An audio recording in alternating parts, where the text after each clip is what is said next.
All right, so this is a review of my Omega Seamaster 300 Diver, the 2254.50. Supposedly it's kind of a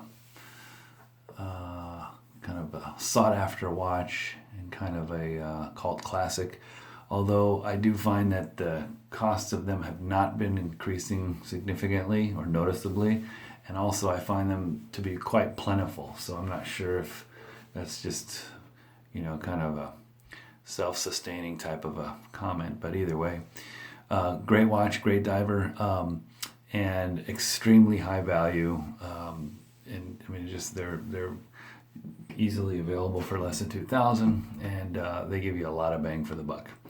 However, I'm going to make this video just in case I do end up selling it.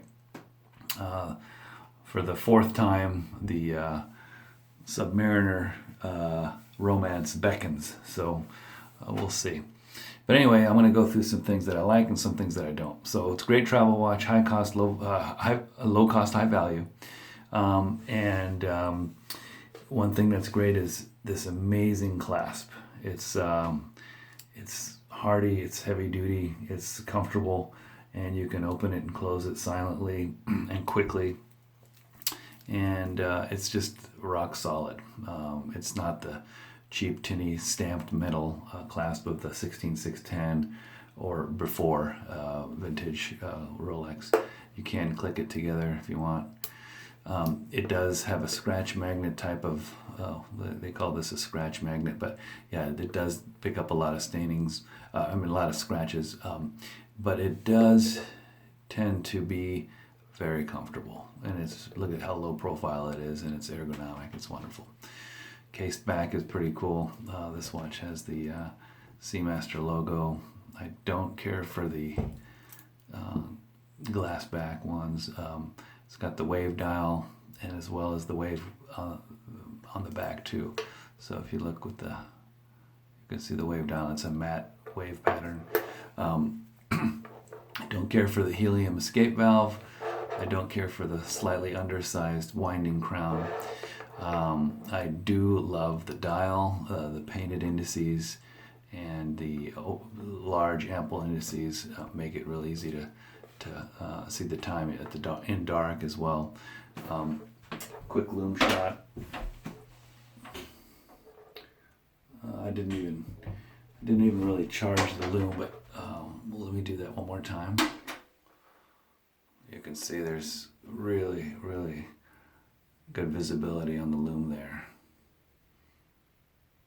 All right, so cool handset. I kind of wish that they would stick to the classic where there was one sword hand and one baton hand. They kind of mix it up, but that's okay.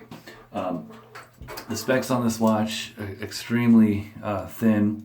Probably the thinnest diver that goes 300 meters. It's let's turn this on here. Okay, you'll see that it's actually less than 12 millimeters. The lug to lug is a standard 20, and the case diameter is just over 41. Slightly bigger than a Submariner. Omega, I'm sure, did that on purpose. And then the top to bottom height of the lugs, it's about 47. And so great specs, very comfortable. I wish that the bracelet had a standard oyster type of pattern rather than the trim that used to be polished, and it's kind of the Speedmaster bracelet, but I went ahead and brushed those so that they kind of hide a little bit. I didn't care for that glitzy look. I also wish that there was a little bit more of a taper. So when you wear this watch, it's an untapered bracelet. There's very little taper. It kind of looks almost parallel. For the sake of comfort and for the sake of appearance, I prefer the standard Rolex Oyster bracelet, which has a taper, and so it does go down from about 20 to I think about 18 down here, maybe 17. But it's just, and plus it's a little bit more comfortable when there's a taper. So I do like that. But yeah, painted logo and markers, no applied anything. I don't like that look. It looks kind of glitzy. Date window with no cyclops, and also you got a white on a black print, which is nice. And then you get the domed crystal, which is a sapphire, very resistant to scratching. And with that domed crystal, you also get great visibility. And I think it's that domed crystal that allows this watch to be thinner and still maintain the 300-meter water resistance. They didn't have to put a very thick case back on there. Not to mention the movement is 1120, Omega caliber 1120 movement, which is, I think that's the movement. I may be wrong, but that's a greatly modified ETA movement, so it is pretty flat, and it's a workhorse movement. So some of the cons. One of the things that always bothered me was the balance of the script on the dial. I wish the Seamaster logo was directly underneath the Omega symbol. That would have balanced out that and made it a little bit more aesthetically pleasing. Also, I don't care for the helium escape valve. I think that does detract from the appearance. The other thing is very comfortable bracelet. I love the half link here. Makes it real easy to customize the bracelets fitting, but you have to use the old pin system, so you have to push those pins out with a pin tool. And so even if you get it just right, if you go to a warmer climate or a humid place, you end up having to have a tight fit. So that's what happened to me. It was just we went from Seattle to Tahiti, and my wrist got a little enlarged, and so for that few days the bracelet was too tight. So I should have brought it on a NATO. Would have been easier. And let's see. I like how thin this is with the scalloped bezel. The scallop allows your fingers to get in there, and you can press down. You don't have to have a lot of thickness from the side like a coin edge or a notched bezel. So that makes it easy to turn. I've never really had problems with this. Some people say that it gets slippery when your hands are wet or something, but I've never had that issue. I wish that the Submariner has such a wonderful and comfortable oversized triplock crown. I wish we had a little bit more of that here.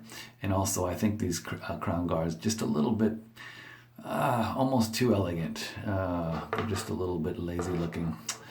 I kind of like lug holes, so I wish this watch had lug holes, although it's kind of a tradition in Omega to have hidden lug holes. One thing that is wonderful about Omega is the way that they spec their case polish. The sides are always brushed, which means that you don't have to chase a very high polish, so that keeps the loss of metal very minimal. We have got the Lear, or I should say the Lyre, or the turned or curved lugs here. So that's kind of a classic appearance for Omega. The other thing that I don't like is, boy, there's not much. I mean, this is a great watch. Let's see. That might be it. AR coating on the inside of the crystal, which is great. Also very handy when you've got cats at home, because they love to see the reflection, and with a domed crystal you don't get that as much. Slimness is great. Like I said, this is definitely an issue for me. I had to polish those trim, and that definitely improved things, but still it's not as nice and clean as a typical oyster. All right, that is about it. I'm going to give you I gave you a better loom shot already, so I think we're all set. That is it. Thank you so much.